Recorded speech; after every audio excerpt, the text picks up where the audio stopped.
Chapter 1. Death to All Pirates. To all the king's men, I am writing to you about an enemy of the East India Trading Company. 13 years ago, the pirate Captain Jack Sparrow made an agreement with Davy Jones. Jones gave a ship, the Black Pearl, to Sparrow. Sparrow agreed after 13 years to give up his soul and join Jones's men on the Flying Dutchman. But another pirate, Barbossa, stole the pearl. With the help of William Turner and Elizabeth Swan, the daughter of Port Royal's governor, Sparrow tried to get the Black Pearl back. He succeeded when he killed Barbossa on Isla de Muerta. Elizabeth Swan is also our enemy. James Norrington, a British officer, wanted to marry her, but she fell in love with William Turner. When Norrington failed to catch Sparrow, he lost his job. Will Turner's father, Bootstrap Bill, was a pirate on the Pearl.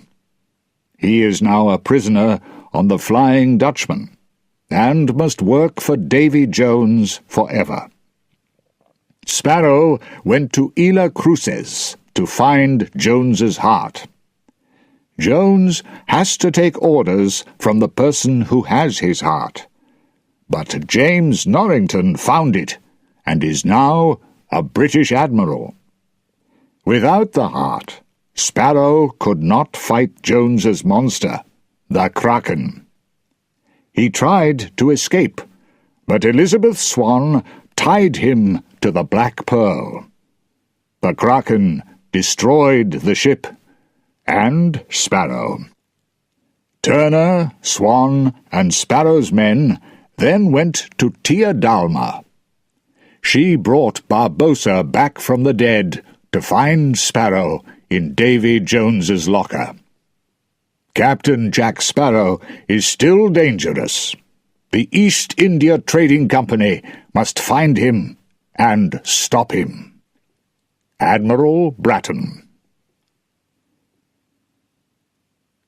From high above the ship's deck, a pirate looked across the ocean. He saw nothing except the two ships that they traveled with. The Caribbean was calm. Everything was quiet. So why did he feel so worried? He looked again. This time he could see something. Was a ship sailing toward them? Worse, was it an East India Trading Company ship? He knew about the company agents. They killed pirates. The company wanted to destroy every pirate who sailed in the Caribbean, and on every ocean across the world. The pirate decided to call to the captain, but then he saw a dark shape below the water next to the ship. "Captain!" he shouted, but it was too late. The shape came up out of the water. It was something from the pirate's darkest dreams. It was the Flying Dutchman. The Dutchman fired her cannon as she broke through the water. The pirates on all three ships tried to fire their cannon, but the Dutchman was too fast, too close, too big. The attack ended very quickly. There was smoke above the burning boats, and the bodies of dead pirates in the water. The Dutchman sailed through untouched. Nothing could stop her. There was another ship on the ocean, an East India Trading Company ship, the Endeavour, carrying Lord Cutler Beckett, Admiral James Norrington, and Governor Weatherby Swan. In the captain's room of the Dutchman, Davy Jones played his piano sadly. He lifted one finger to his eye and discovered a tear. Above his room, Admiral Norrington and Lord Beckett were coming onto the ship with some soldiers. Some of the men threw a large wooden box onto the deck of the Dutchman. It was their job to guard that box. Inside it was Davy Jones's living heart. Lord Beckett smiled. "I've waited for a long time to be here," he thought. "Jones is now under my command. His is the fastest ship on the oceans. Nobody can kill him until they have his heart." Many years before, after Davy Jones's true love broke his heart, Jones cut it out. He put the heart in a wooden box and hid it on Isla Cruces. Lord Beckett spent a lot of time searching for the box. He sent Will Turner to find Jack Sparrow's compass. This compass pointed to the thing that you wanted most. Beckett wanted it to take him to Davy Jones's heart. The heart was found, but not in the way that Beckett planned. Will, his girlfriend Elizabeth, and Jack reached Isla Cruces before Beckett. Norrington, then without a job, was with them. He stole Davy Jones's heart from the others and gave it to Beckett. Immediately, Beckett made Norrington an admiral. "I didn't get the compass," Beckett thought, "but I have Davy Jones's heart, and the Flying Dutchman. Now I and the East India Trading Company can command the oceans. Jack Sparrow's ship, the Black Pearl, is the only ship that can fight the Dutchman. But the Pearl is at the bottom of the ocean." Jones walked onto the deck of the Dutchman. "Go away, all of you, and take that with you," he shouted, pointing at the wooden box. "I refuse to have that box on my ship." "I'm sorry to hear that," Lord Beckett said coldly, "because it's staying here. I have your heart, so you will work for me." "I'm the captain of the Dutchman," Jones said angrily. "This is not your world now, Jones," Beckett replied. "I am your commander." Governor Swan stepped angrily up to the two men. "When you destroyed those pirate ships," he said to Davy Jones, "was my daughter on one of them? She was searching for Will and Jack. I have to find her before she is killed as a pirate." Jones turned to Swan. "Your daughter is dead. She was pulled under the ocean with the Black Pearl by my kraken. Didn't Lord Beckett tell you?" He smiled. Swan looked at Beckett. His face was pale. "Did you lie to me?" he asked. "Is Elizabeth dead?"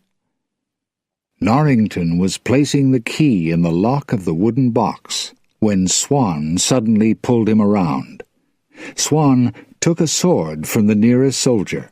Then he opened the box and lifted the sword above Jones's heart. "No!" Jones shouted. "If you kill the heart, then your heart must take its place, and you will be captain of the Dutchman." Governor Swan stopped. He didn't want to take Jones's place and live forever on this ship, but he wanted to stop Lord Beckett. He turned again to the box, but Norrington held his arm and took the sword from him. "Do you think Elizabeth wanted this?" he asked. He took Governor Swan away. Beckett, Jones, and Mercer, Beckett's assistant, watched them leave. "You can go, Captain," Beckett said to Davy Jones. "I want to fight him," Jones thought, "but I can't win." The Dutchman continued to sail across the bright blue Caribbean waters, ready to bring more death to the next pirate ship. Lord Beckett and the East India Trading Company had the heart of Davy Jones. so no pirate was safe. "Soon I will destroy every pirate in the Caribbean," Lord Beckett thought happily. Chapter 2. The Pirate Lord of Singapore. Lord Cutler Beckett was wrong. Elizabeth Swan was still alive. She was halfway across the world, looking for the Pirate Lord of Singapore. Months earlier, when the Kraken was searching for Jack, Elizabeth tricked Jack onto the Black Pearl with a kiss. Then she tied him to the side of the ship, so she and Will could escape from the monster. She watched the Black Pearl and Jack Sparrow go to the bottom of the ocean. Later, she felt bad about his death. She went with Will and Jack's sailors to see Tia Dalma. Tia Dalma was a friend of Jack's, and she could see into the future. She was a mysterious woman. "You can bring Jack Sparrow back to the world of the living," Tia Dalma told them, "but you'll need the help of an old enemy, Captain Barbossa. Jack killed Barbossa, but I brought him back from the dead. He can help us to bring back Jack, too." Now, Elizabeth and Barbossa were in a small boat in Singapore. Elizabeth looked across the city. It was a dark and shadowy place, full of secrets, pirates, and sharp knives. She tied the boat to a wooden bridge. Suddenly, a man and his 2 guards stepped out of the darkness. He was tall and strong, with cold, hard eyes and a sharp sword. He was Tai Huang, second in command to Shao Feng, the Pirate Lord of Singapore. "Your commander knows that we are here," Barbossa said to Tai Huang. "You're Captain Barbossa," Tai Huang said.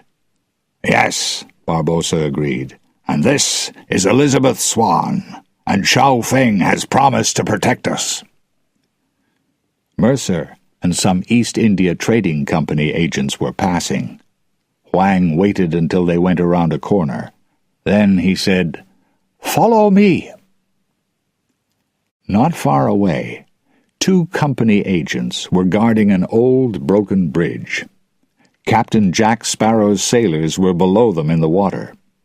Ragetti lifted his head.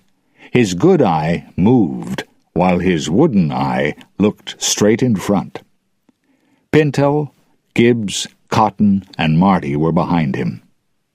They swam to a metal gate, then they waited.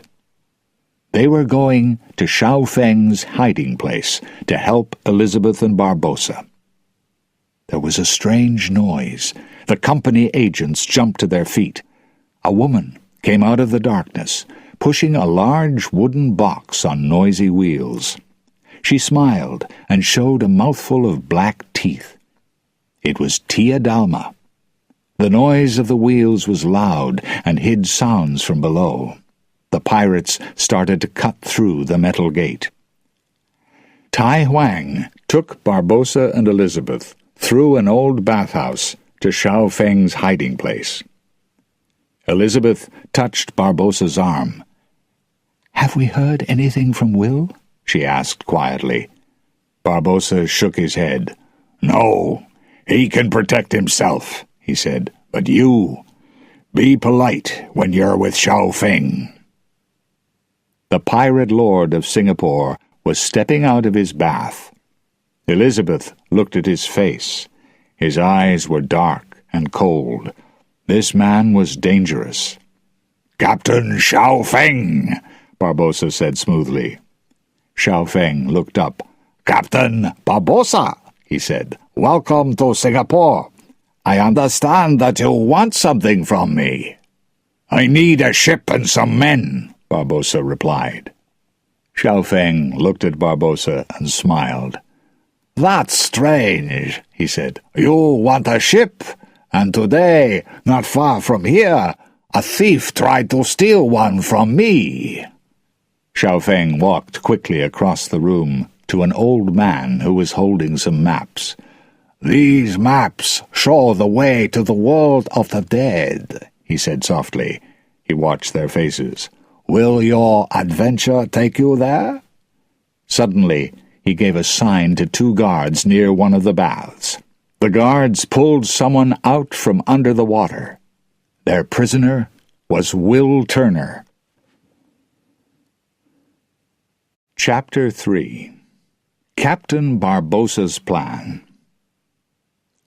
Will Turner was very unhappy. There was something that Elizabeth did not know. He loved Elizabeth, but months before, he saw her kissing Jack on the Pearl. Will hated Jack, but he also needed him. Will wanted to save his father from the Flying Dutchman, so he needed the Black Pearl, the fastest ship on the ocean. But now Will was Xiaofeng's prisoner. The pirate lord pulled him by his hair across the floor to Barbossa and Elizabeth. "This is the thief," he said angrily. "Do you know him?" "No," Elizabeth and Barbossa both said at the same time. Xiaofeng studied their faces. "No?"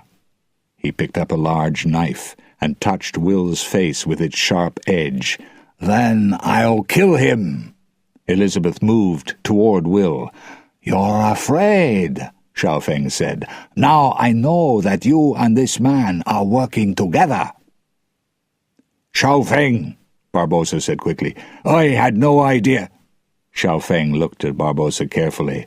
"You want to go to Davy Jones's locker?" he said. "Why?" It was time to be completely honest. Pirates were not often honest. Barbossa pulled a silver coin out of his pocket and threw it to Xiaofeng. "A piece of 8, the pirate lord said quietly. There was a worried look on his face. "Yes," Barbossa answered. "It's time to call the Brethren Court." "The court hasn't met in my lifetime," Xiaofeng said. "And when it last met, it ended badly, my father told me." "But the time before that, it helped us to take command of the oceans, didn't it?" Barbossa said. Barbossa was talking about the story of Calypso, the goddess of the ocean. The first Brethren Court, 9 pirate lords, caught Calypso and turned her from a goddess into an ordinary woman. She couldn't send storms to destroy them. From that day, the oceans belonged to the pirates. Barbossa's voice became more serious. "And now the East India Trading Company wants to command the oceans. Lord Cutler Beckett is bad for us all." Xiaofeng shook his head. "What can any of us do against the company?" Elizabeth couldn't stay quiet. "You can fight!" she shouted.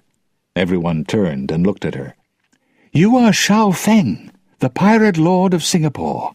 Do you want the company to destroy every pirate in the world? Aren't you going to do something?" The pirate lord looked carefully at her. "Elizabeth Swan," he said, "you are an interesting woman." He smiled at her. Then he turned to Barbossa. "But you haven't answered my question. What do you want from Davy Jones's locker?" "Jack Sparrow," said a voice from across the room. Will Turner shook the wet hair away from his face and stood up straighter. He wasn't afraid of the pirate lord. "He's one of the pirate lords," Will said. Xiaofeng was clearly angry at the sound of Jack Sparrow's name. "I hate Jack Sparrow. I don't want to see him alive again." "Jack Sparrow holds one of the 9 pieces of 8, Barbossa said. "He didn't give it to anyone before he died. So we must go and get him." He stopped as swords were suddenly pushed up through holes in the floor by Jack Sparrow's pirates. Elizabeth took 2 swords and threw one across the room to Will. He caught it in one hand and cut himself free. Then there was a loud noise, and the windows broke. The room was full of East India Trading Company agents. Chapter 4. The Escape from Singapore. The pirates all turned to fight the agents together. Jack's men came up through a hole in the floor and joined the fight. The room was full of smoke and the noise of swords and guns. Elizabeth saw Beckett's assistant, Mercer. He came into the bathhouse with a crowd of soldiers behind him. There were too many of them. The pirates climbed the walls of the building and escaped into the street outside. They ran, fighting for their lives. A wall fell down, knocking Mercer into a shadowy corner. From there, he saw something very interesting. Xiao Feng was holding a knife to Will Turner's neck. "It's strange, isn't it?" Xiao Feng said angrily. "The company agents find me on the same day that you arrive in Singapore." "I didn't bring them here," Will replied. He broke free from Xiao Feng and pulled out his own knife. "Do you want to make an agreement with Beckett?" he asked. "Then you need Jack Sparrow. I can help you to find him." "You tricked Barbossa," Xiao Feng said. "You want to trick Jack Sparrow. You'll try to trick me." "They can't help me," Will said. "You can." Xiao Feng understood. "I'll kill you if you trick me," he said. They put down their knives, and Xiao Feng handed Will the maps to the world of the dead. Will disappeared into the darkness. Mercer followed him. Elizabeth and Barbossa escaped from the fighting, ran to the waterside, and found Will. "You have the maps!" Barbossa shouted happily. "And I have a ship and some sailors," Will said. He pointed at Tai Huang behind him. "Where's Xiao Feng?" Elizabeth asked. "He'll help us to escape. Then he'll meet us at Shipwreck Cove," Will answered. Elizabeth was surprised. "Why does Xiao Feng want to help us?" she asked herself. "Maybe now he understands that all pirates are in danger from the East India agents." "Come this way," Tai Huang said. "Be quick." Tia Dalma, Pintel, Ragetti, and Cotton also came out of the smoke, and together they ran after Tai Huang. From the shadows, Mercer smiled. "I have information that Lord Beckett will be very interested in," he thought. "The pirates are meeting at Shipwreck Cove. Soon we will destroy them all." From the Hai Peng, Will watched Singapore burn. His thoughts were far away, on his agreement with Xiao Feng. "I want to tell Elizabeth, but she won't understand, and I don't understand her feelings for Jack. We both have secrets now." From another part of the ship, Elizabeth Swan also watched the fire. "Xiao Feng can't stay here," she said softly. "Will he meet us at Shipwreck Cove?" Tia Dalma stepped forward. "I cannot say," she said. "There's something in the ocean that the bravest pirates fear." "The Flying Dutchman," Elizabeth thought. "It's there, somewhere below the waves. We must find Jack Sparrow.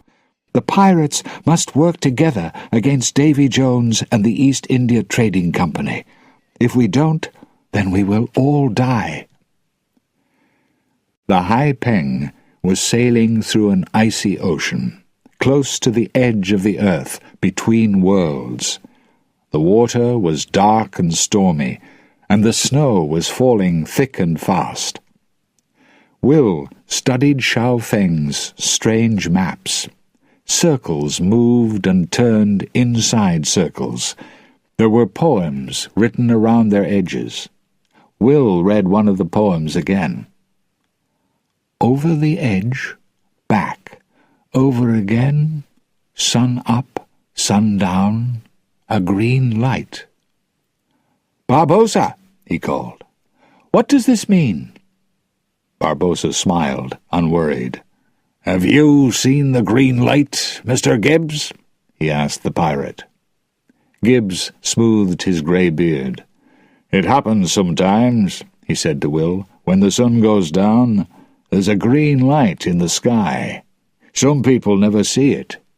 Some say that it's a sign that a soul is coming back to this world from the dead," Pintel said.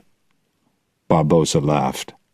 "Don't worry, Mr. Turner," he said happily. "We'll find the way to the world of the dead. That isn't the problem. The problem is getting back." Will didn't feel much better. Later that night, Elizabeth stood on the deck and looked down into the water. "Can we bring Jack home from the world of the dead?" she thought. "And will he forgive me for his death?" Will came and stood silently next to her. He didn't look at her. "I still love Will, but we're strangers," thought Elizabeth. After a minute, she walked away. Suddenly, Will heard a strange sound. "Barbossa!" he called. "Can you hear that noise?" Barbossa listened carefully. With a smile he said, "Yes, these are the waters. We're lost now." The ship was turning. Something was pulling it toward the noise. But Barbossa wasn't afraid. He was laughing.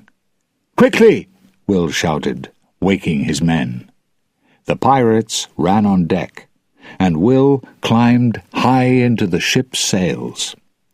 Will saw a white line of high water in front of them. They couldn't go back, and they couldn't sail around it. "Turn the ship's wheel!" he shouted. But Barbossa's voice was louder. "No! Go straight!" Will pushed him away and turned the wheel hard. The high peng turned, but it was still moving toward the line. "There's a waterfall in front of us," Elizabeth realized. "A waterfall that drops off the edge of the world." Will was still trying to turn the ship's wheel. Barbossa stood behind him, laughing. Elizabeth shook the old pirate. "You'll kill us all!" she cried. The high peng turned. For a minute, it stayed on the edge of the waterfall. The pirates looked down into the endless black nothingness below. Then the ship fell over the edge. All the pirates, except Barbossa, screamed with fear. The ship crashed down, down, down, into the darkness. Chapter 5. Captain Jack Returns. Captain Jack Sparrow stood on the Black Pearl. The ship's sails didn't move. There was no wind, and the Pearl was sitting in an ocean of sand. The sun burned down from a hot blue sky. Jack was alone in Davy Jones's locker. He was dead, and it was not a good feeling. He climbed down onto the sand. He tried to push the Pearl with his shoulder, but of course it didn't move. He saw some smooth, round stones. Picking one up, he threw it across the sand.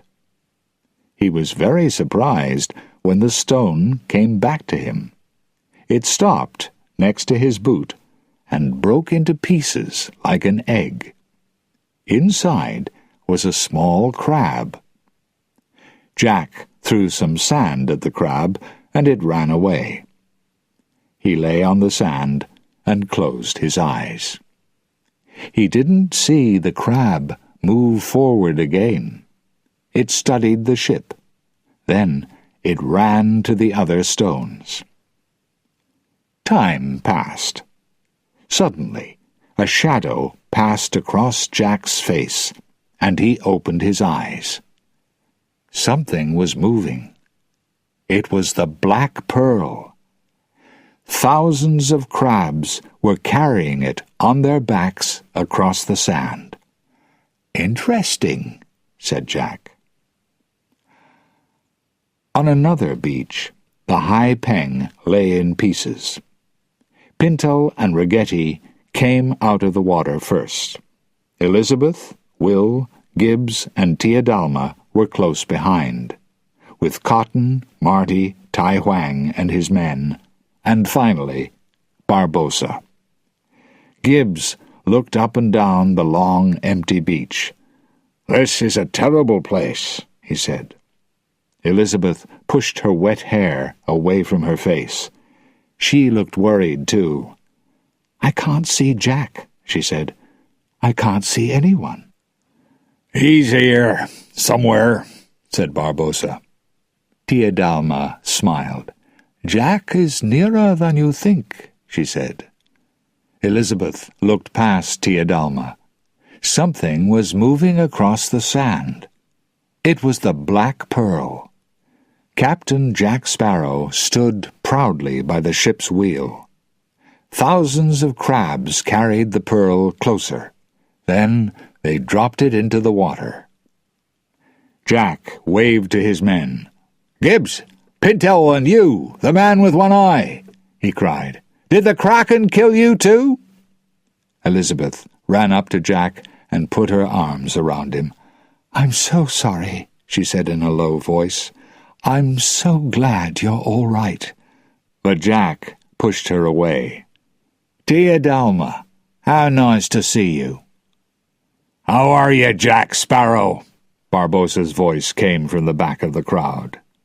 Jack stopped. He turned and saw his old enemy. "Barbossa!" he shouted loudly. "I haven't seen you for a long time since—" "Isla de Muerta, remember?" Barbossa said. "You shot me." "Yes," Jack said nervously. "I remember." "We came to help you," Barbossa said. "That's very kind of you," Jack said. "But I have a ship, and you don't. You need help, not me." Barbossa pointed at the pearl. "My ship is there," he said. Jack looked at the ocean. "I can't see it," he said. "Is it hidden somewhere behind the pearl?" Barbossa was very angry. He wanted to attack Jack, but Will stopped him. "Jack, listen," Will said urgently.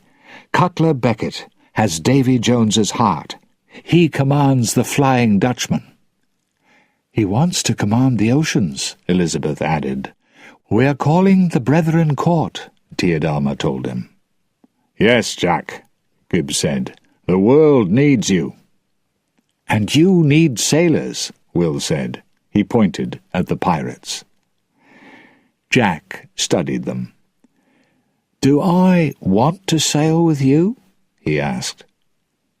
"3 of you tried to kill me." He stopped in front of Elizabeth. "And 1 of you succeeded." Will was surprised. What was Jack saying? Did Elizabeth kill him? Jack smiled. "She hasn't told you," he said. He turned to Tia Dalma. "All right, you can come with me. Gibbs, Marty, Cotton, you're okay too."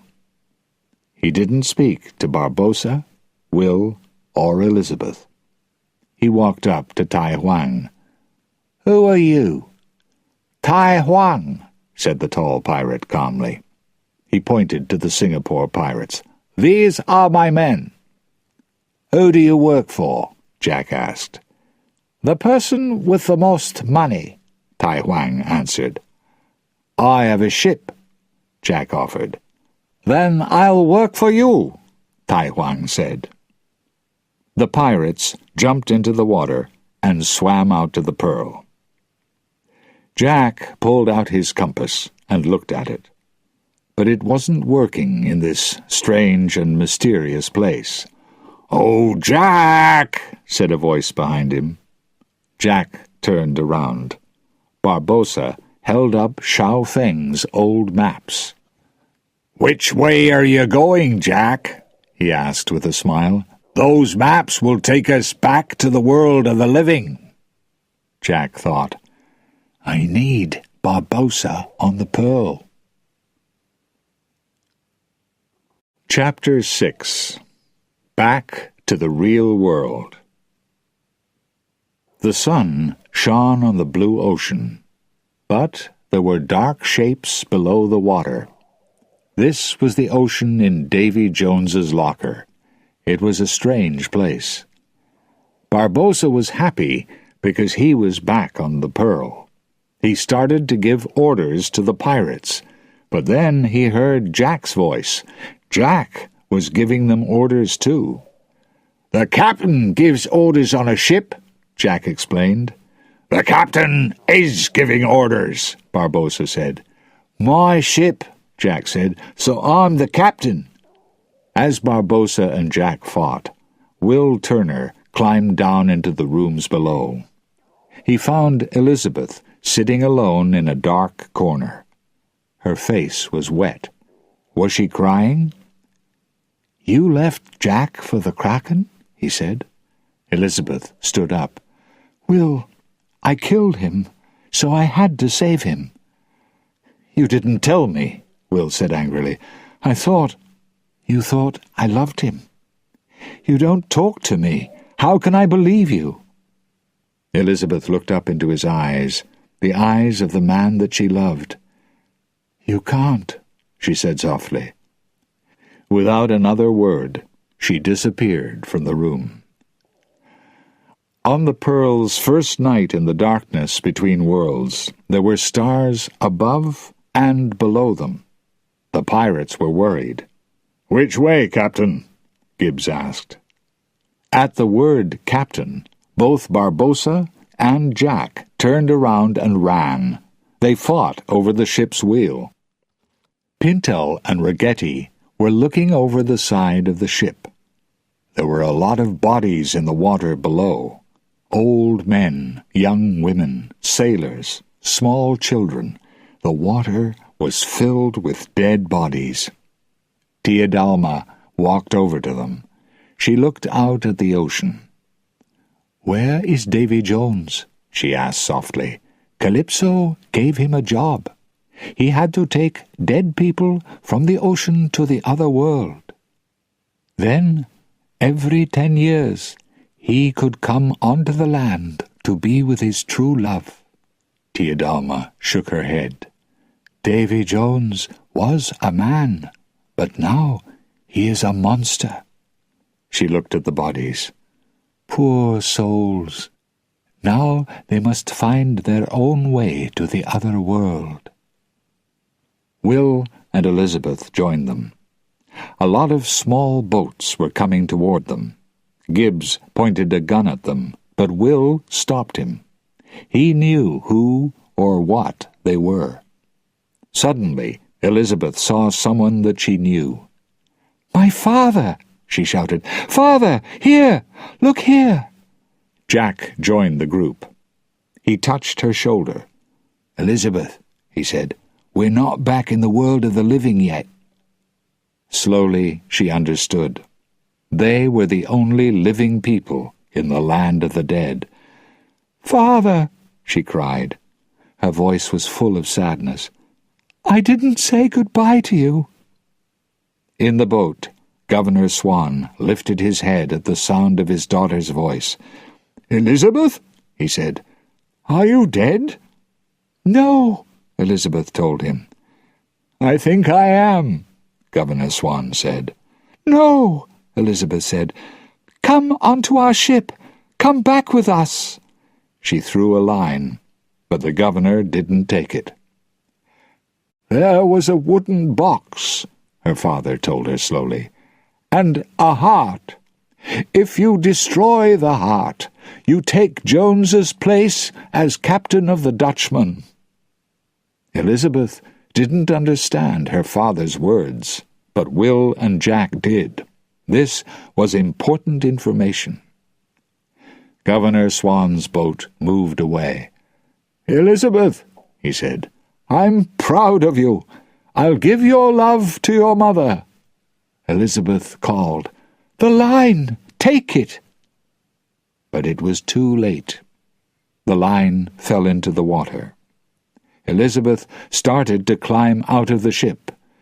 Tia Dalma spoke angrily. "She must not leave. We cannot lose her." Will pulled Elizabeth back onto the deck. He looked over her shoulder at Tia Dalma. "Can we help him?" he asked quietly. The woman shook her head. "No," she said. Morning came, and the sun passed slowly across the sky. The Pearl was going nowhere. There was no wind and no drinking water on the ship. The sailors were very thirsty. Tia Dalma came up to Will. "We must escape from this ocean before night, or we shall stay here for the rest of time." Will went to Xiao Feng's maps and looked at them again. Jack was already there, studying the mysterious circles and words. Barbossa was at the ship's wheel. He didn't look worried. Will read the strange poem again. "Over the edge, back, over again, sun up, sun down, a green light." Jack moved some of the circles on the maps, and suddenly saw some new words. Up is down. "Up is down," Jack repeated. Then he understood. "Sun goes down, sun comes up," Jack said. "Up is down." He jumped to his feet and pointed across the water. "Over there!" he shouted. The pirates all ran across the deck to the left side of the ship. They couldn't see anything. Suddenly, Jack turned and ran to the right side of the ship. "There! It moved!" he called. The pirates ran after him, and the ship moved with their weight. Elizabeth saw Jack turn quickly again. "Over there!" he shouted, running back to the left side. "What is Jack doing?" Barbossa thought. He went to the maps, saw the message, "Up is down," and suddenly he understood. "Untie everything on the decks!" he shouted. The ship turned upside down, and everyone went under the water. Pirates held onto the sides of the ship. Will saw the maps in the water and reached for them. Then they saw a green light. There was a loud noise, and water fell away from the Pearl. Everything crashed back onto the deck. The ship was sailing on the top of the ocean again.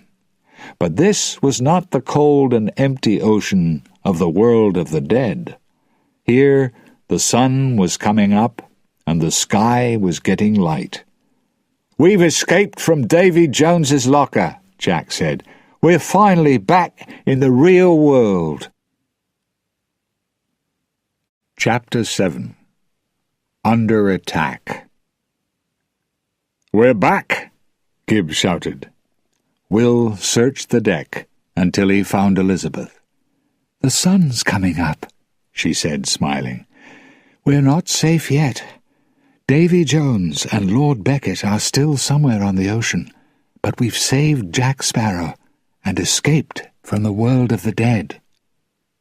Barbossa and Jack were smiling too. Everyone was happy, and then they all pulled out their guns. Barbossa and Elizabeth pointed their guns at Jack. Will and Gibbs pointed theirs at Barbossa. Jack pointed his gun at Will, then quickly pointed a second one at Barbossa. Barbossa also pulled out a second gun and pointed it at Gibbs. Elizabeth pointed her second gun at Barbossa. Even with 4 guns pointing at him, Barbossa didn't seem worried. "The Brethren Court is meeting at Shipwreck Cove," he said. "Jack, you and I are going there." "If the pirate lords are meeting," Jack said angrily, I'm going to sail my ship the other way." "They're meeting to fight Beckett," Elizabeth said, "and you're a pirate lord." "You're not running away," Will said. "The agents will search for us until we're all dead, except you," Barbossa told Jack. Jack laughed. "Then I'll be Captain Jack Sparrow, the last pirate. I like the sound of that." Suddenly, he fired the gun that was pointed at Barbossa. Nothing happened. Barbossa, Will, and Elizabeth all fired their guns too. There was no smoke. There were no shots. "The guns are too wet. They won't work," Gibbs explained. Will threw his useless gun away. "Now we have to work together," he said. "We need water. The maps show an island near here with fresh water." It was a good plan. Jack looked nervously at Barbossa. "You take the men to the island," he said. "I'll stay with the ship." "I'm not leaving my ship," Barbossa said. "And Jack's not leaving his ship," Will said. "Here's an idea. You both go and leave the ship with me, all right?" Barbossa and Jack were unhappy, but they agreed. A short time later, they sailed toward an empty beach. Will, Elizabeth, Tai Huang, and a small group of pirates waited on the Pearl. "Are you still going to run, Jack?" Barbossa asked. "Can you run away from the world? That's the problem. You'll be the last pirate, and one day you'll die. Then there will be no pirates." "We came back after we died," Jack said. "But can you be sure it will happen again?" Barbossa said. Jack didn't want to think about his next death. It was too soon after his first one. He had to work with Barbossa. "So, the Brethren Court must meet," he said softly. "It's the only way that we can win against Beckett and Davy Jones," Barbossa replied. On the island, the pirates climbed up a hill to a freshwater stream that ran into a clear pool. Almost immediately, someone shouted from the beach. The pirates ran back. Ragetti was pointing at the ocean. The Black Pearl wasn't alone in the water. Another ship, Xiao Feng's Empress, was next to her.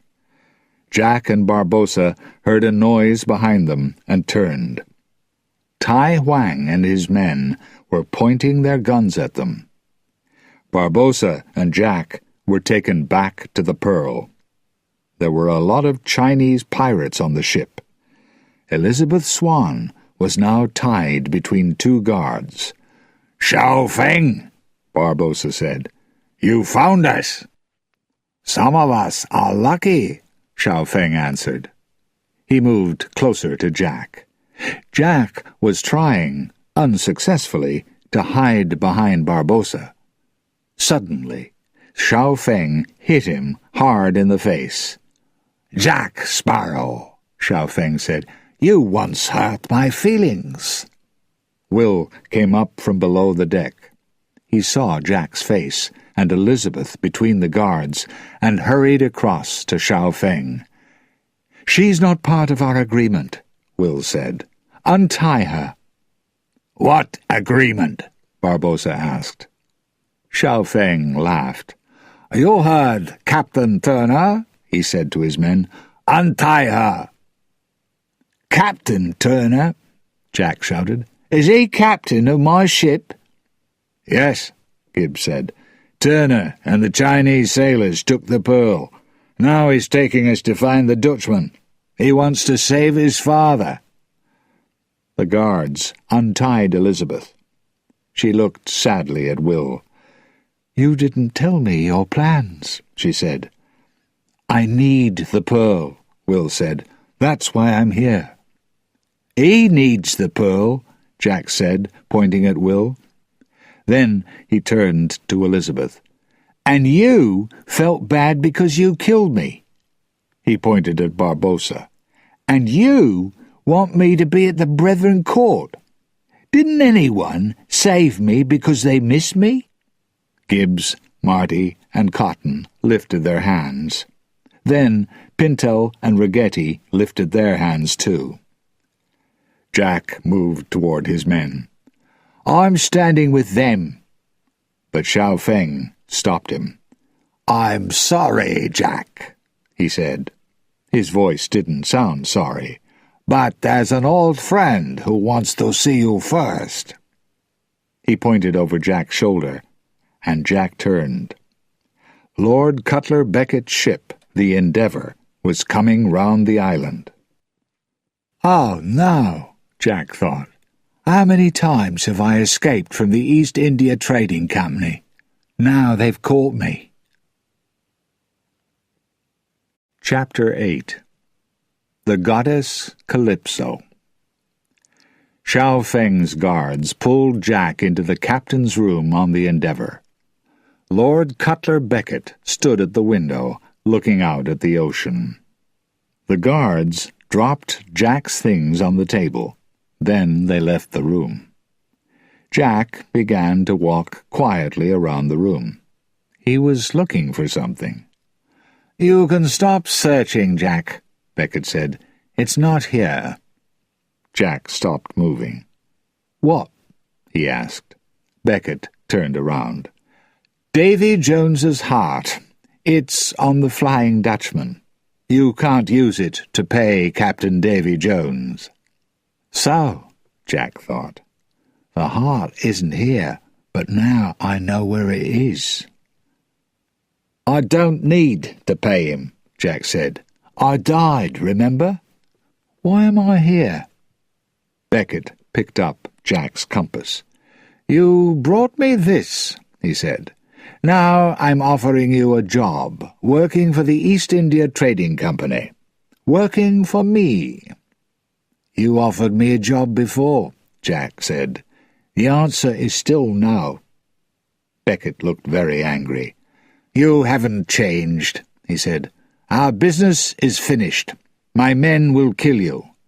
"No, our business isn't finished," Jack said. "I want to make a suggestion." He took a piece of 8 from a hidden pocket and held it between his fingers. "The Brethren Court." Beckett laughed.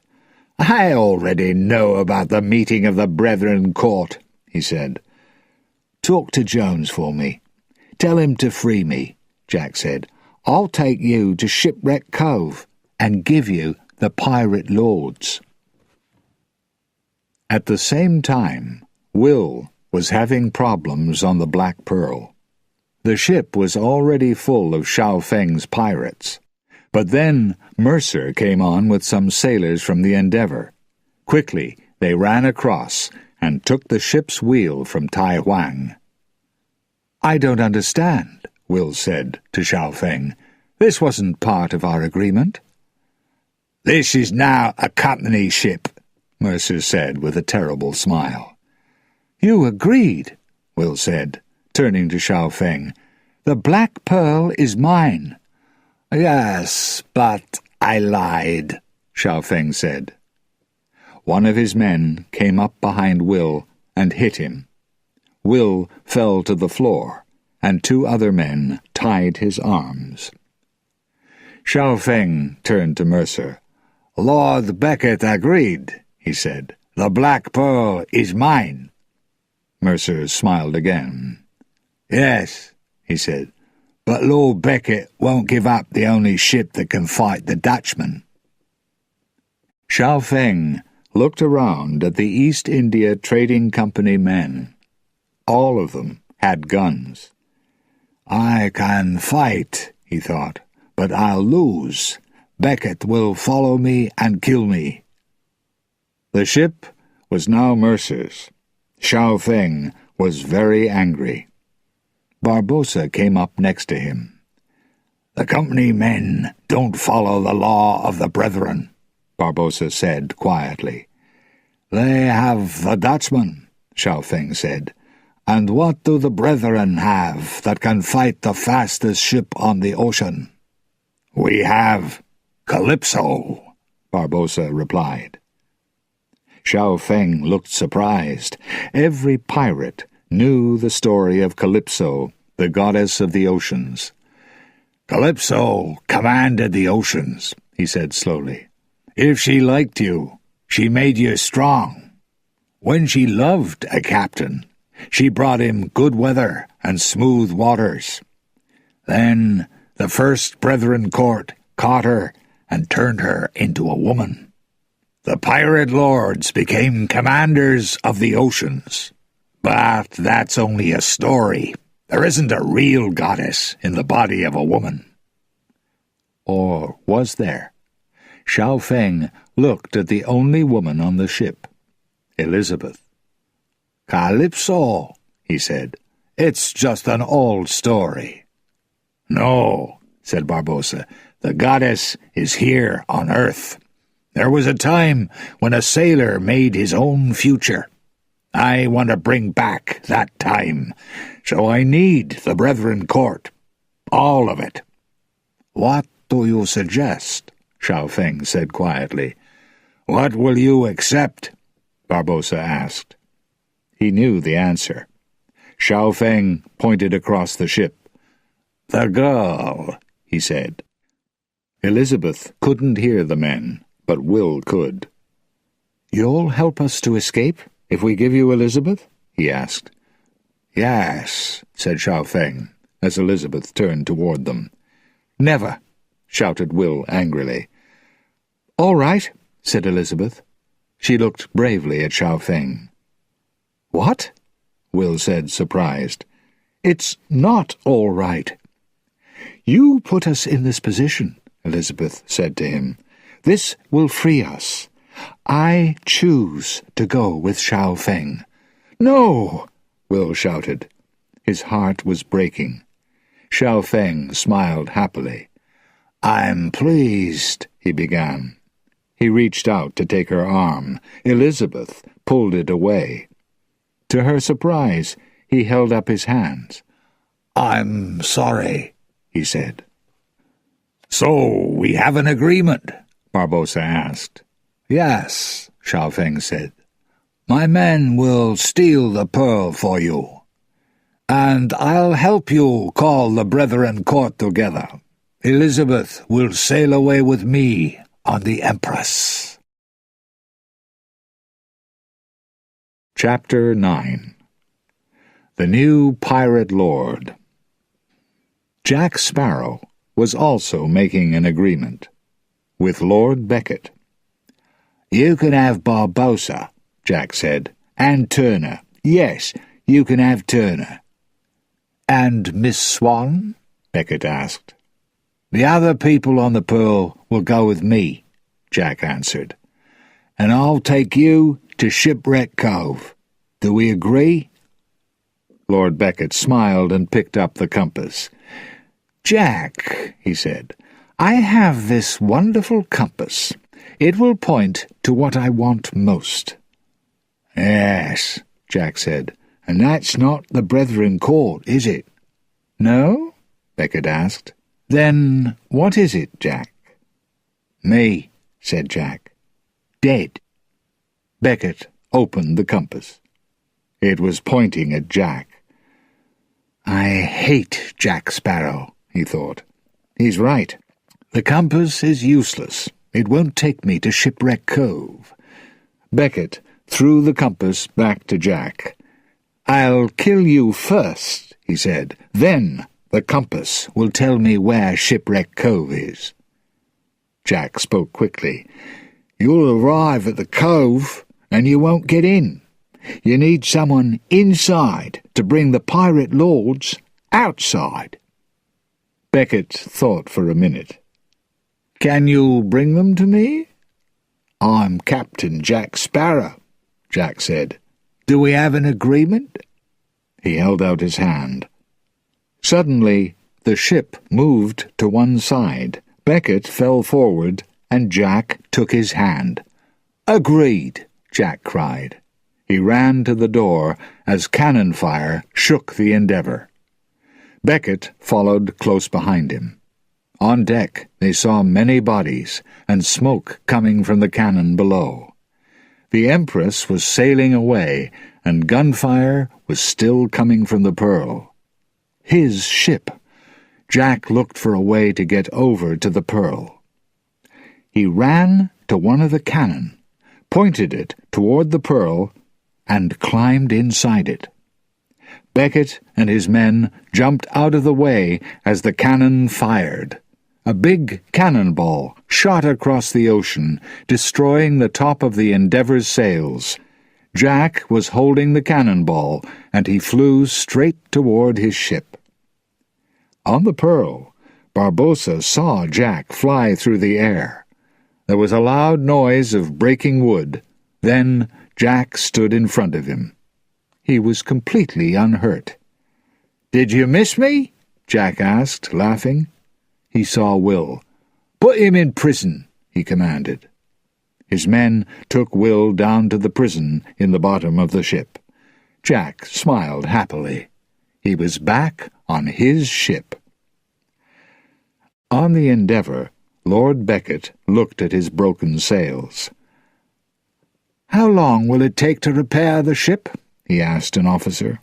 Another sail fell onto the deck.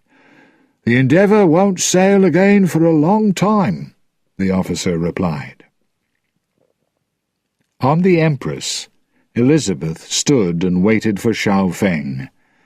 "What does he want from me?" she asked herself.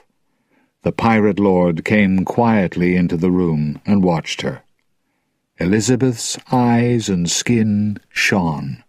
She looked like a goddess. He offered her a glass of wine. She accepted it nervously. "This is a surprise," she said. "Aren't you going to put me in prison for stealing your maps?" Xiao Feng smiled over the edge of his wine-glass. "I can't put you in prison, Calypso." "What is he talking about?" Elizabeth asked herself. "I know that Calypso isn't your only name," Xiao Feng continued, "but it's what we call you." "We?" Elizabeth asked. "The Brethren Court. We hid you in the shape of a woman." Elizabeth tried to stay calm. "He thinks I'm a goddess," she thought. She asked, "What do you want from me?" "Your love, if you choose to give it to me." "And if I don't choose to love you?" she said. "Then I will accept that, too," Xiao Feng said. He put his hands on her shoulders and kissed her. Surprised, Elizabeth pushed him away. Suddenly, there was a loud noise. Somebody was attacking the ship. The pirates ran to the cannon. Elizabeth could see the gunfire through the windows. Then she saw Xiao Feng through the smoke. He was lying on the floor, with a long, sharp piece of wood in his chest. "Xiao Feng!" she cried. "Here," he said weakly. He pulled a gold coin from around his neck. "Take it. I must give it to the next Brethren Lord." "Me?" Elizabeth said, surprised. "Go to Shipwreck Cove in my place," he said. "Captain!" a voice shouted from outside the room. Tai Huang opened the door. "They've taken the ship!" Tai Huang cried. "We cannot—" He stopped when he saw Elizabeth. "Calypso," Xiao Feng said. Then his eyes closed. Elizabeth turned to Tai Huang and showed him the coin. "He made me captain," she said. The new captain of the Empress stepped onto the deck. Tai Huang was close behind her. Elizabeth saw their attacker. It was the Flying Dutchman. The Dutchman's sailors were running onto the Empress and tying up her sailors. Elizabeth couldn't see Davy Jones, but suddenly she noticed Admiral Norrington. "James?" she said. Norrington's eyes widened with surprise when he saw her. "Elizabeth!" he shouted happily. "I heard you were dead." Davy Jones arrived on deck. He looked closely at the prisoners. "Who is your captain?" he asked. Tai Huang pointed at Elizabeth. Elizabeth stood straight and tall. Her eyes were cold, and she didn't show her feelings. She isn't a governor's daughter now, Norrington thought. She really is a pirate captain. He turned to his soldiers. "We'll pull the ship behind us. Put the sailors into the Dutchman's prison." He turned to Elizabeth. "You can have my room." "No, thank you," Elizabeth said proudly. "I'll stay with my men." She followed her pirates. They were locked in small, cold rooms deep inside the ship. "Will's father, Bootstrap Bill, works on the Dutchman," Elizabeth suddenly remembered. "Maybe he can help us to escape." "Bootstrap?" she called softly. "Bill Turner?" Suddenly, a pair of eyes opened in the wooden side of the ship next to her. "You know my name?" said a shaky voice. Elizabeth jumped to her feet. So this was Will's father. He was more wood than man. Only his face moved. "I know your son," she said. "Will Turner." "William? Is he alive?" Bootstrap asked. "Ah, and he's coming to save me." "He promised." "Yes," she said. "Will's alive, and he wants to help you." But the hope was disappearing from Bootstrap's eyes. "No," he said quietly. "He can't come. He won't come." "He'll try," Elizabeth said. "You're his father." Bootstrap looked at her with sad eyes. "I know you," the old pirate said. "He spoke of you. You're Elizabeth." "Yes," Elizabeth said, surprised. "Will can't save me," Bootstrap said. "He won't, because of you. If he kills Davy Jones, he'll have to take his place. He'll be captain of the Dutchman forever. If he saves me, he loses you." "Yes," Elizabeth said quietly. Bootstrap began to disappear into the wood of the ship. "He won't choose me. Tell him not to come. It's too late." His eyes closed, and his face stopped moving. Now he was part of the wooden side of the ship again. Will's father was gone. Chapter 10. Jack's Plan. The Endeavour's sails were repaired, and the ship was following the Black Pearl. Lord Beckett stood on deck. Suddenly he saw a lot of birds above the water. "Sail over there," he ordered. As the Endeavour sailed closer, the noise of the birds grew louder. They were flying around a dead body that was tied to a piece of wood. "This isn't an accident. It's a sign," Beckett thought. "Someone is leaving the bodies for us to follow. They're taking us straight to the Black Pearl." On another part of the ocean, Will Turner tied another dead body to a piece of wood. He lifted it to push it over the side of the ship. Then a voice spoke from behind him, and he stopped. "I knew the prison couldn't hold you," said Jack. Will dropped the body and lifted his sword. "Stop, William," Jack said. "I'm not going to call anyone. What are you doing?" "I'm leaving signs," Will said, "for Beckett."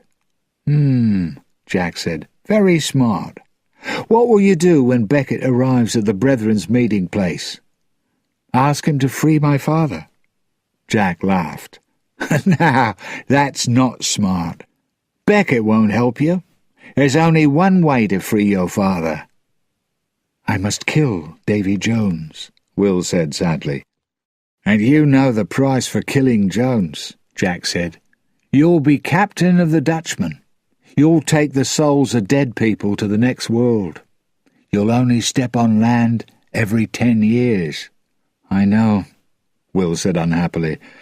If I help my father, I lose Elizabeth.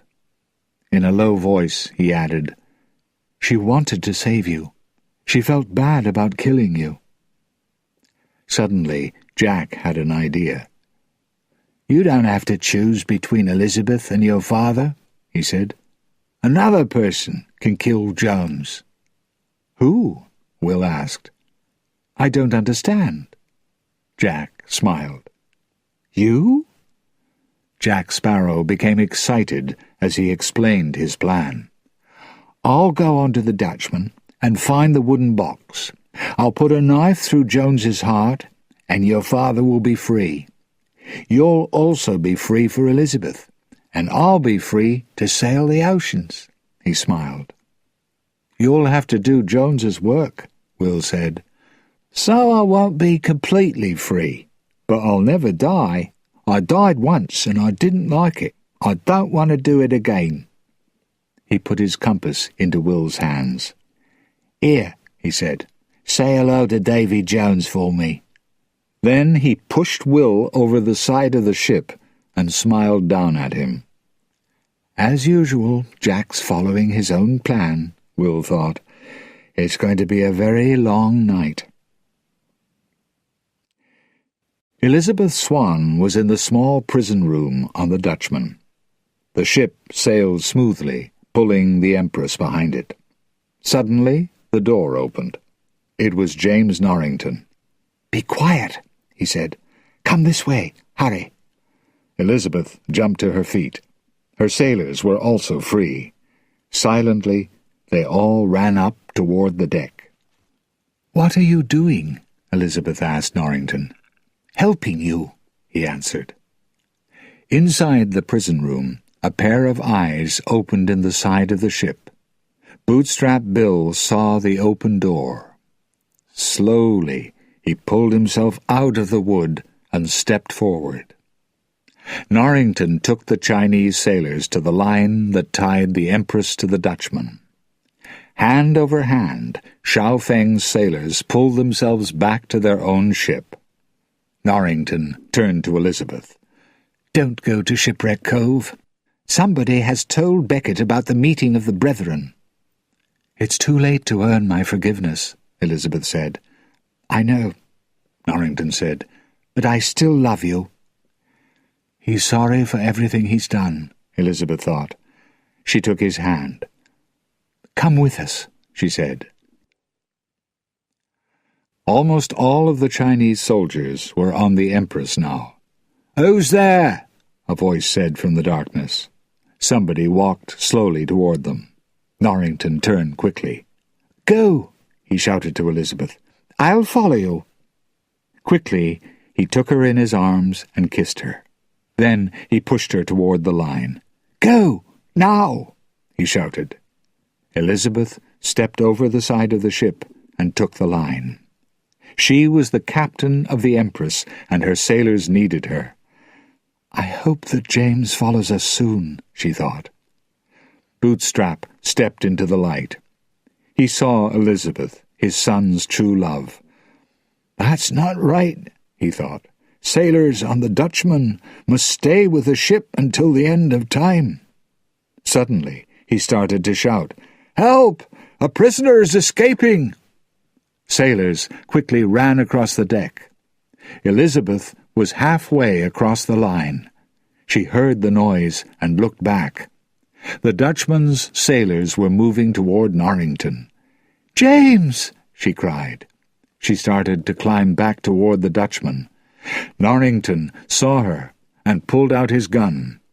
He shot through the line and cut it into 2 pieces. Elizabeth fell into the water. As Norrington faced the Dutchman's sailors, Bootstrap moved forward. He still remembered his purpose as a pirate. He had to protect the ship. He pushed his sword through Norrington's heart. Elizabeth pulled herself up the line to her ship. She looked back at the Dutchman. "James!" she cried again. Norrington fell to the deck, dying. There was nothing that Elizabeth could do. The Empress sailed away into the dark, leaving the Dutchman and the dead body of James Norrington behind. "The Admiral's dead!" one of the Dutchman's sailors shouted. "Can we take command of the ship again?" They ran to the captain's room, where Davy Jones's heart was held prisoner. Mercer and a group of soldiers were standing with their guns pointed at the heart. "Nothing has changed," Mercer said calmly. Jones watched angrily as Mercer relocked the box. The heart and the Dutchman still belonged to the East India Trading Company. Chapter 11. The Brethren Court. Pirate ships from all over the world were at Shipwreck Cove. "I've never seen so many pirates in one place before," Barbossa said happily. Jack was worried.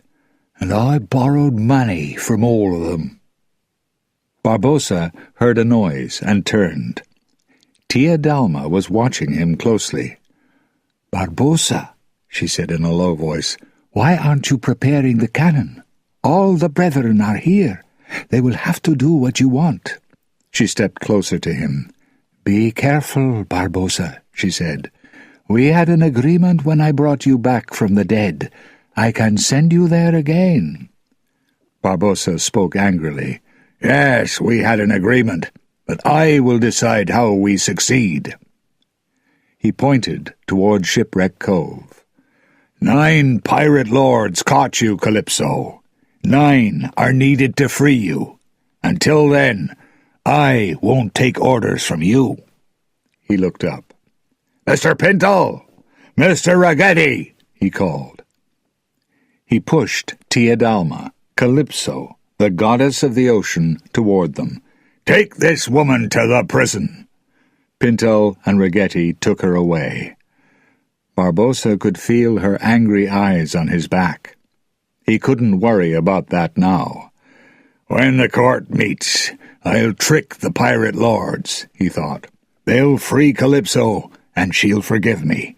She'll make me the greatest pirate on the ocean. Until then, I'll keep her locked up. I don't want her to destroy my plans." Out in the ocean, Beckett's sailors pulled Will onto the Endeavour. He was very wet, and his hands were tied. Lord Beckett's ship was next to the Dutchman, and Beckett was also making plans. He called Davy Jones onto the deck. "I think you know Mr. Turner," Beckett said. He turned to Will. "Tell him." "Barbossa has called the Brethren Court together for a reason," Will explained. "He wants to free someone named Calypso." Jones was afraid. "No," he said. "They can't. She's a prisoner in a woman's body forever. That was the agreement." Will looked at him carefully. Suddenly he understood. "You told them how to catch her," he said, "and that's why you cut out your heart." "Be quiet!" Jones shouted. He turned to Beckett. "We must stop them. She will destroy us all." Lord Beckett looked thoughtful. "We must find the Brethren Court," he said, "and that's a problem." He turned to Will. "You're here now. How will we find them?" "Promise me that you won't hurt Elizabeth," Will said. "Ah," Beckett said slowly. "Elizabeth. I hear that Miss Swan is now captain of the Empress." Will looked surprised. He turned to Davy Jones. "But you won't hurt her, and you will free my father?"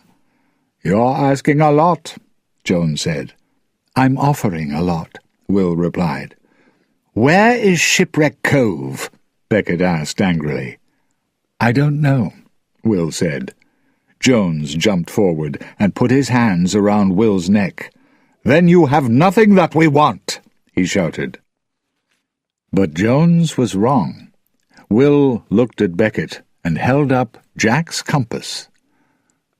"What do you want most?" he asked, smiling. Boom, boom, boom. There was a loud noise in the Brethren Court as Barbossa hit the tabletop with a cannonball. Jack looked nervously around the room. He had a lot of enemies in there. "Will I get out alive?" he thought. The 8 pirate lords were sitting around a large table, some alone, others with their guards. Amand was a tall, black-haired pirate from the Barbary coast. Next to him sat Villanueva, an angry-looking Spaniard. Captain Chaval was next, a Frenchman with smart clothes. Fourth was Jocard, a man with shining black skin and a strong body. Then there was Mrs. Ching, a female Chinese pirate. She was the only woman, but she was one of the most dangerous people in the room. Finally, there was Sri Sumbaji from the Indian Ocean. He looked kind, but he had 2 large bodyguards named Akshay and Pusan. It wasn't wise to make him angry. Barbossa waited until everyone was silent. He pointed to a wooden bowl. "Your pieces of 8, captains." Slowly, each pirate lord stood and dropped something into the bowl. Jack kept his in his hand. "One pirate lord is missing," he said. "I'm happy to wait for Xiao Feng." "Xiao Feng is not coming," said a voice from the door. Everyone turned. There was Elizabeth Swan, wearing pirate clothes. Tai Huang and another Chinese sailor stood behind her. "He named me Captain of the Empress," Elizabeth explained. "He made me a pirate lord." "What happened to Xiao Feng?" asked Amand. "She probably killed him," Jack said quietly. "Will you never forgive me?" Elizabeth said to him. Then she turned to the other pirate lords. "We were attacked by the Flying Dutchman." "We must escape before the Dutchman finds us," some of them called urgently. "Listen to me," Elizabeth shouted. "Jones, under the command of Lord Beckett, is coming here." "How did they find Shipwreck Cove?" Jocard said angrily. "Who told them?" "Nobody in this room," Barbossa said. Elizabeth looked around. "Where's Will?" she asked Jack. "He's not in this room," Jack said. "Quiet," Barbossa told the pirate lords. "It's not important. What do we do now?" "We fight," Elizabeth said. The pirates began to laugh. Fight the Dutchman? Was she crazy? Mrs. Ching offered another suggestion. "Shipwreck Cove is well hidden. We don't need to fight if we stay here." The other pirate lords agreed. They could hide for a long time, until the Dutchman and the East India Trading Company left them alone. "I have a third plan," Barbossa said. Everyone turned to him. "Many years ago," he began, "the first Brethren Court caught the goddess of the ocean. That was a mistake. We made the ocean safe for ourselves, but opened them to men like Beckett. Pirate lords, we must free Calypso." There was a surprised silence. Then the Indian pirate lord called his bodyguard Akshay. The large man listened and then stepped forward and spoke. "Sri Sumbaji says—" Akshay pointed to Barbossa. "He is crazy. Do not listen to him." "Shoot him," Amand said. "Cut out his tongue," Jocard agreed. "Shoot him and then cut out his tongue," Jack shouted happily. Elizabeth spoke. "I agree with Barbossa." "And I agree too," Villanueva said. "No," Jocard said. "Calypso was our enemy then. She will be our enemy now." "You're right," Cheval said. Villanueva pulled out his gun. "I still agree with Barbossa." Cheval hit him in the face.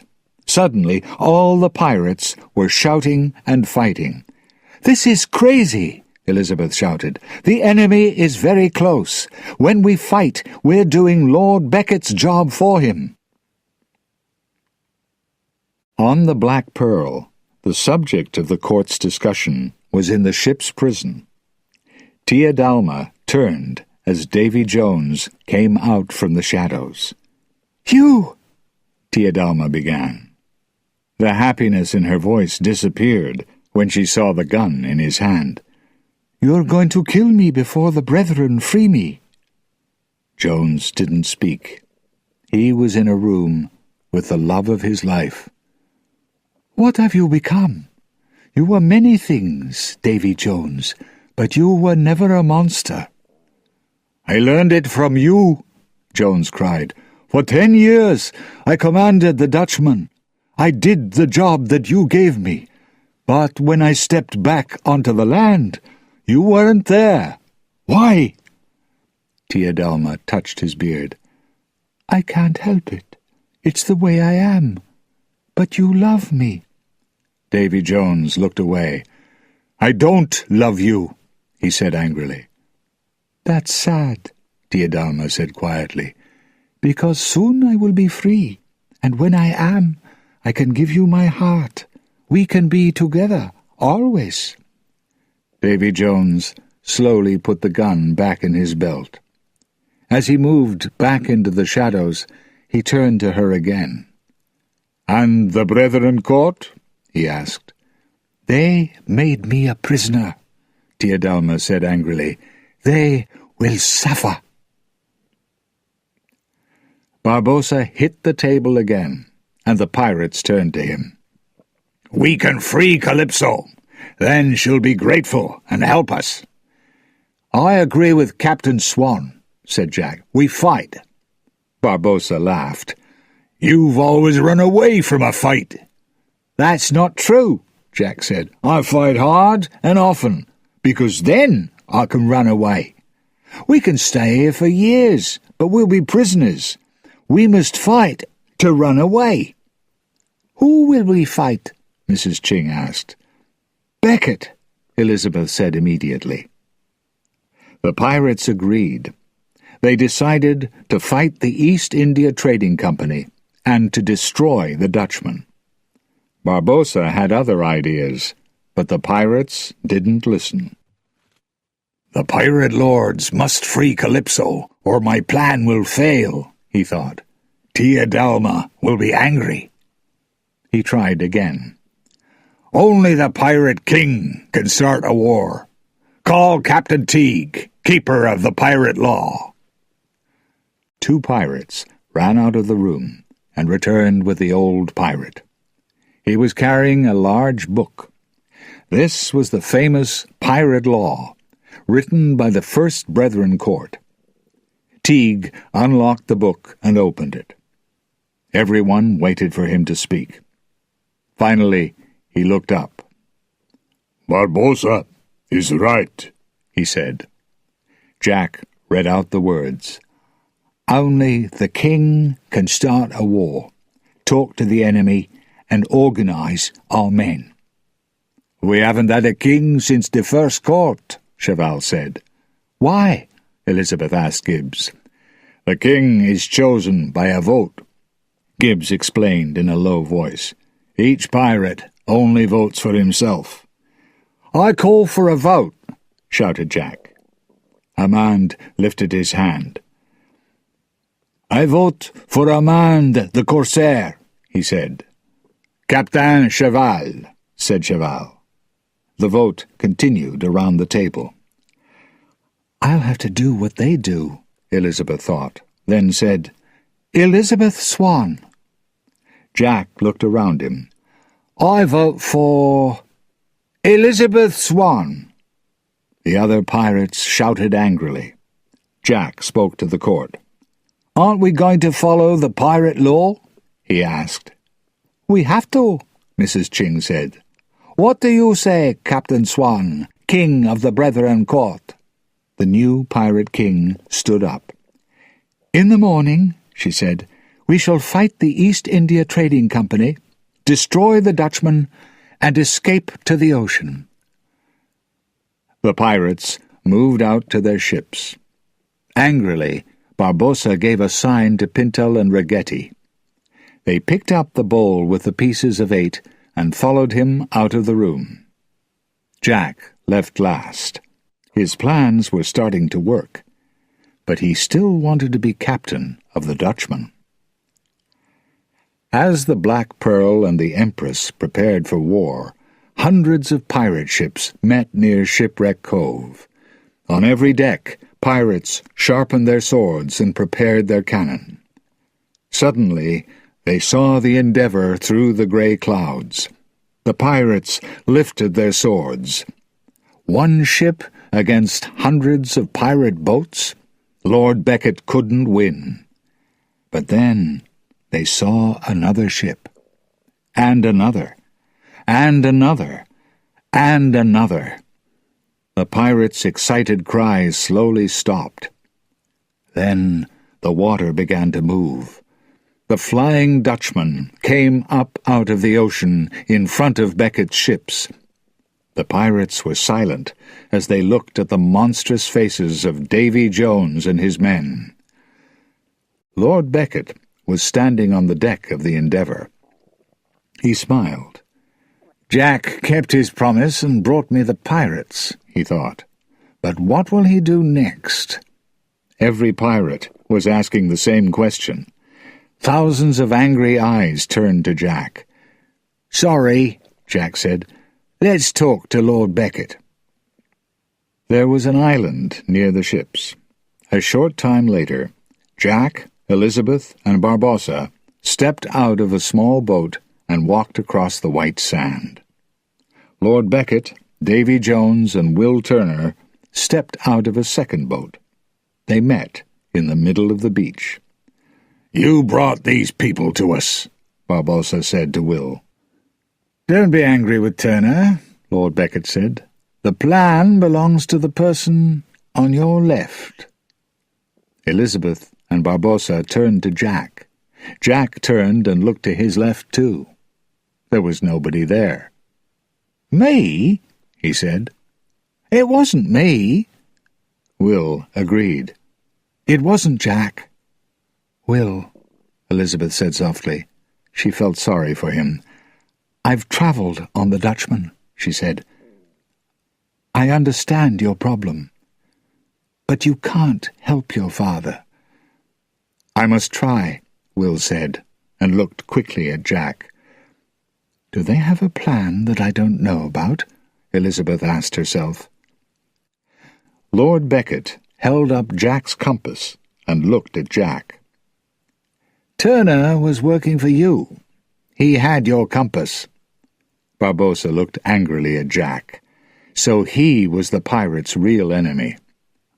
"You agreed to bring the pirates to me," Beckett continued. He threw the compass to Jack. "And here they are. Now you can have your prize." "And what is his prize?" Barbossa asked. Beckett pointed at Elizabeth. "Her," he said. "When the brethren are dead, Jack will sail away on the Pearl. Elizabeth will be in his arms." "Jack wants the Pearl, not me," Elizabeth thought. Davy Jones finally spoke. "You still belong to me," he said to Jack. "You'll stay on the Dutchman for 100 years." Suddenly, Elizabeth understood. Jack doesn't want to die again, she thought, so he'll kill Davy Jones and become captain of the Dutchman. And he'll free Will's father, and Will can stay with me. She knew what to say now. "There's no better end for Jack Sparrow than on the Flying Dutchman," she agreed. "Here's my suggestion. Will leaves with us, and you can have Jack." "Yes," said Will quickly. "Elizabeth, love, you're sending me to my death," Jack said. again. Jack moved toward Beckett and Jones. His piece of 8 fell to the ground, and Barbossa picked it up. "Tell your friends this," Beckett said. "You can fight, and you will all die. Or you can not fight, and most of you will die." It was time for the fight to begin. Chapter 12. Fight to the Death. Will and Barbossa followed Elizabeth onto the Pearl. "We'll need the Black Pearl to head the attack," she said. "Will we?" Barbossa said, holding up Jack's piece of 8. Pintel brought Tia Dalma up on deck. She looked small and weak, but a goddess was hidden inside her. Barbossa made a sign, and the Chinese pirates moved toward Elizabeth and Will. "We must help Jack," Elizabeth said. "If he kills Davy Jones, then we can win this fight." "Sorry, King of the Pirates," Barbossa said. "I don't think Jack can win anything." He suddenly took Elizabeth's piece of 8 and added it to the others in the bowl. When all 9 pieces were together, he called, "Calypso, I am freeing you." Suddenly, the bowl was on fire. When it stopped burning, the goddess was standing on the deck. "Calypso," Will shouted, "who helped the first Brethren court to make you a prisoner? Who was your enemy?" "Name him," said Calypso in a loud, strong voice. "Davy Jones," Will said. Calypso turned and looked angrily at the Dutchman. She began to grow, getting taller and taller. Barbossa stood in front of her. "Calypso," he called, "I have kept my promise. Please help me. Save me, my ship, and my men, but destroy the others." The goddess didn't look at him. "Crazy man!" she shouted. Suddenly, she fell. Thousands of crabs landed in place of her body. They ran over the edge of the deck and into the water. The goddess of the ocean disappeared completely. The pirates were silent. Finally, Will said, "Has she gone?" "She was our last hope," said Barbossa sadly. "We can still fight," Will said. "Against hundreds of ships," Gibbs said, "we can't win." Elizabeth looked up. "Jack can find the box and put a knife through Davy Jones's heart," she said. "We must fight with him. We're part of a team. We must work together or die alone." She looked at the sailors around her. "Listen," she called. "The Brethren want the pearl to head the fight. Show the enemy that we are free men. Show them the fire from our guns. Show them that our hearts are brave." She suddenly pulled out her sword and pointed it toward the Endeavour. All around the Black Pearl, pirates on other ships prepared to fight the East India Trading Company. Beckett stood quietly on the Endeavour, drinking tea. He smiled. He wasn't worried, because he had the Dutchman. On the deck of the Dutchman, as Mercer ordered the sailors to prepare the cannon, the wind was getting stronger. "Calypso," Davy Jones said quietly to himself. Dark clouds circled high in the sky, and heavy rain fell. As the other ships successfully sailed away from the rough waters, the Pearl and the Flying Dutchman were pulled toward them. Mercer was at the wheel of the Dutchman. "The waves won't hurt us," Jones shouted. He took the wheel from Mercer, and the Dutchman sailed into the roughest of the water. The Black Pearl followed. Elizabeth and Will ran down the deck, ready to face the Dutchman. Both ships prepared their cannon. "Fire!" ordered Barbossa. "Fire!" ordered Davy Jones. On the Dutchman, Davy Jones was watching Mercer. Suddenly, he jumped on the company officer and pulled his terrible beard around his neck. A minute later, Mercer was dead. Jones took the key that unlocked the wooden box. In the Dutchman's prison, Jack Sparrow hit the door with a chair until it opened. He moved quietly to the captain's room and found the box with Jones's heart. He ran back to the stairs with it and saw Davy Jones and his men. Jones pulled out his sword. "Give me the box," he ordered. He and Jack started to fight. The Dutchman and the Pearl were moving closer together. Will watched Elizabeth fight bravely against the Dutchman's sailors. "I don't want to lose her," he thought. "Not again." Turning to her, he asked, "Will you marry me?" "Now? This isn't the best time," Elizabeth shouted. Laughing, Will said, "This is the only time. I love you." Elizabeth looked into his eyes. This was the man that she loved. She wanted him. "Barbossa!" she shouted. "Marry us!" Barbossa was fighting on the deck above them. "I'm busy!" "Barbossa! Now!" Will called. Barbossa shouted, "As captain, I make you man and wife." Another pirate attacked him. "You can kiss the—" Will kissed Elizabeth. It was a kiss full of love and promises. At the same time, Jack Sparrow and Davy Jones continued to fight. Finally, Jack knocked Jones's sword out of his hand. "There's nothing that you can do with that," Jones said, pointing at the wooden box. "You need the key." "I already have the key," Jack answered with a smile. Jones's eyes filled with fear. Was it possible? Then he laughed. "No, you don't," he said, and showed Jack the key. "Oh, that key," Jack said. He cut through Jones's finger with his sword, and the key dropped to the floor. Suddenly, the Pearl crashed into the Dutchman, and the wooden box fell onto the deck. Jones lifted it. Jack took a gun from one of Jones's men and fired. He hit Jones, and the box crashed back onto the deck. Quickly, Will Turner jumped over from the Pearl to the Dutchman to help Jack. Another cannonball hit the ship, and Will was knocked to the ground. Looking up, he saw Bootstrap Bill. Bootstrap began to attack Will with his sword. "Stop!" cried Will.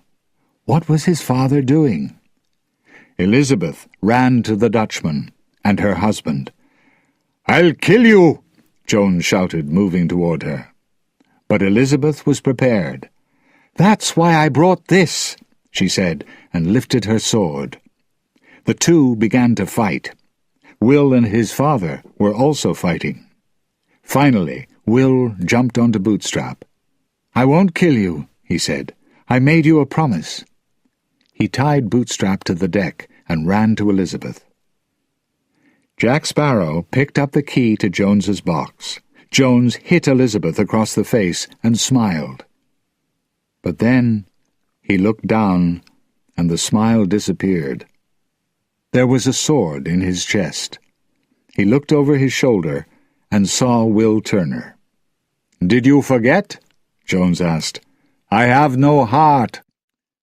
He pushed Will away, then pulled the sword out of his chest. "Tell me, William Turner," he asked, "do you fear death?" Then suddenly he shouted with pain. "Do you?" Jack asked. Everyone turned to see Captain Jack Sparrow. The wooden box was open, and he was holding Jones's heart in his hand. He tightened his fingers. Jones gave a cry and held his chest. "You're a hard man, Jack Sparrow," Jones said. Then he turned and pushed his sword through Will's heart. Screaming, Elizabeth ran to Will. Jack looked from the heart to his sword, then at Will in Elizabeth's arms. Elizabeth looked up at Jack. "Please," she cried. As Jones fell into his own locker, his eyes turned to his now dead heart. The sword in it was Jack's, but the hand on the sword was Will's. Elizabeth's tears fell as she watched Will die. Slowly, Jones's pirates began to circle around Will's lifeless body, and Jack pulled her away. Bootstrap pulled out a knife and moved closer. One of the men held the wooden box in his arms. "The Dutchman must have a captain," Bootstrap said. "And a living heart," another pirate added. Bootstrap fell on his knees in front of his son, pulled open the young man's shirt, and lifted his knife. Jack shot through a line on one of the sails. The freed sail filled with air and lifted him and Elizabeth off the deck. Below them, the Dutchman fell deeper and deeper into the ocean. Jack and Elizabeth landed in the water near the Pearl. Gibbs pulled them out. "We need you, Jack," he said. "The Endeavour is very near." Beckett's ship was moving quickly toward them. Suddenly, the water began to move, and the Flying Dutchman came up again. She had new white sails, and her men were clean and smart. Will Turner walked angrily onto the deck. The two ships sailed up on both sides of the Endeavour. Beckett couldn't escape. "I can't destroy the pirates," he said to himself, "and now they will destroy me." "Fire!" Will ordered. "Fire!" shouted Barbossa and Elizabeth. "Fire!" said Jack, more quietly. Cannon fired. When the smoke cleared, the Endeavour was slowly going down into the blue Caribbean waters. Beckett's other ships turned away. "They're running," Gibbs said. "They're afraid because the Dutchman and the Pearl are working together." On the Dutchman, Captain William Turner looked sadly across at the Pearl. "Give us your orders, sir," said Bootstrap's voice behind him. "You can leave the Dutchman," Will said. "You're free." "I want to stay with you," Bootstrap said. "Fine. Take the ship's wheel, Mr. Turner." Bootstrap saw the sadness in his son's face. "1 day on land, 10 years on the ocean. It's a high price to pay," he said. Will smiled. "But it will be a good day." A little later, the men on the Black Pearl helped Elizabeth into a small boat. She was sailing to land and to Will. Will was sitting on a rock, looking out at the ocean. Elizabeth came up behind him and put her arms around him. "The sun is going down," Will said. "Soon I'll be back on the Dutchman, taking souls to the land of the dead." He gave her his heart in its wooden box. "Will you keep this safe?"